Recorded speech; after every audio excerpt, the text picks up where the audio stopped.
जा एक खरीद कर लेके आ। केशव उसे समझाया कि अगर इन पैसों का गाड़ी खरीद लेंगे तो हमें फिर से मजदूरी करनी पड़ेगी, लेकिन पुष्पा के इज्जत का सवाल था। जाएगा तो सिर्फ गाड़ी में ही। फिर पुष्पा लाल कलर की नई गाड़ी लेकर सीधे माँ के पास गया और माँ को गाड़ी में बैठाकर अपने सौतेले भाइयों के घर के सामने गोल गोल घुमाने लगा। सौतेले भाई की बेटी खुश थी कि चाचा ने नई गाड़ी खरीद ली, लेकिन लड़की का बाप पुष्पा को अपना भाई मानने को तैयार ही नहीं था। अगले दिन गोंडा के आने पर उसके सम्मान में खड़ा होना पुष्पा को बिल्कुल मंजूर नहीं था। जब गोंडा आया तो उन मजदूरों को मारने लगा जिनके वजह से 10 टन माल पकड़ा गया था। ये देखकर पुष्पा बोला, डीएसपी गोविंद को दोष देने से अच्छा है अपना तरीका बदलो। फिर जग्गा ने पुष्पा का परिचय कराया। पुष्पा बोला, मेरे पास पुलिस से बचने का एक तरीका है। जिस पर जॉली बोला, ये कल का आया हुआ मजदूर हमें बताएगा कि धंधा कैसे करना है।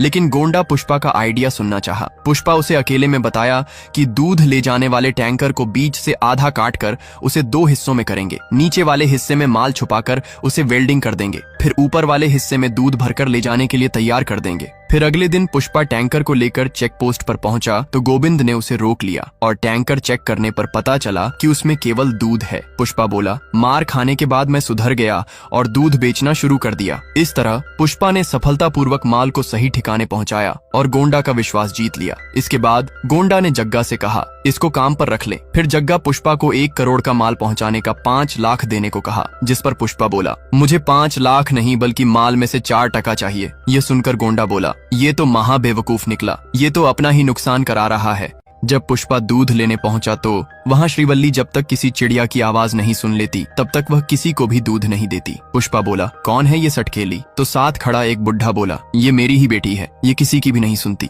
फिर जब पुष्पा ने श्रीवल्ली का चेहरा देखा तो वह उसे देखकर फिदा हो गया। दिन भर उसके सामने पागलों की तरह डांस करता और उसे देखता रहता, लेकिन श्रीवल्ली उसे देखती तक नहीं। वह हमेशा केशव से पूछता रहता है कि उसने मुझे देखा कि नहीं, लेकिन हर बार केशव का जवाब ना ही होता। पुष्पा केशव से बोला, कम से कम मेरी तसल्ली के लिए तो बोल दिया कर कि उसने मुझे देखा, इससे मुझे थोड़ी तो खुशी होगी। पुष्पा के इस छटपटाहट को देख केशव ने कुछ करने को सोचा। एक दिन जब श्रीवल्ली अपने सहेलियों के साथ फिल्म की टिकट लेने गई तो पैसे कम पड़ गए। तब केशव ने उनसे कहा, मैं 1000 दे रहा हूँ, लेकिन उसके बदले श्रीवल्ली को मेरे पुष्पा भावू को देखकर मुस्कुराना होगा। ऊपर से जॉली रेड्डी श्रीवल्ली पर अपनी गंदी नजर डाले हुए था। मंदिर में केशव पुष्पा से बोला, मैंने पंडित को 1000 रुपए देकर तुम्हारे लिए पूजा करवाई है, आज श्रीवल्ली तुम्हें जरूर देखेगी। पर पुष्पा को कोई उम्मीद नहीं थी, फिर भी उसने आखिरी बार श्रीवल्ली को देखा। सहेलियों के बार बार कहने पर श्रीवल्ली ने पुष्पा को देखा और झूठ मूठ का स्माइल दे दिया। इतना देखकर पुष्पा खुशी के मारे पागल हो गया और फिर जब वह श्रीवल्ली से बात करने गया तो उसने बताया, मैं तुझे नहीं देख रही थी तो तू कावरा बावरा हो रहा था, इसलिए केशव तुझे देखकर हंसने के मुझे 1000 रुपए दिए थे। यह सुनकर पुष्पा केशव का